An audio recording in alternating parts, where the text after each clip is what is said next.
اس مواد کی مزاحمتی قدریں جو حل کی تشکیل کرتا ہے زمین کے اوپر بھی ویسی ہی ہیں جیسی وہ نیچے ہے۔ اس سے ظاہر ہوتا ہے کہ پورے حل کی شکل ایک ہی مواد سے بنی ہے اور یہ مواد پانی کے لیے نسبتاً ناقابل نفوذ ہے۔ یہ ایک سخت مادہ ہے جس نے اپنی شکل برقرار رکھی ہے۔ مقام کے کنارے کے ارد گرد وہ خصوصیات ہیں جنہیں روح نے جہاز کی پسلیاں سمجھا تھا۔ اسکینز میں اس سے بھی زیادہ حوصلہ افزا شواہد ظاہر کیے جتنے ہم کبھی توقع کر سکتے تھے۔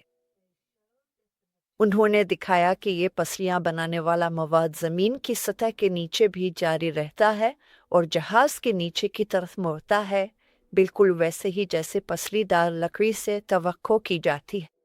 پسلی بنانے والے مواد کی برقی مزاحمت ارد گرد کی کیچڑ سے زیادہ تھی اور مزاحمت کی سطح گہرائی کے ساتھ تبدیل ہوتی ہوئی محسوس نہیں ہوئی۔ اس تسلسل سے ظاہر ہوتا ہے کہ پسلی بنانے والے مواد کی ساخت نہ تو پانی سے غیر یکساں طور پر سیراب ہوئی ہے اور نہ ہی گلسر گئی۔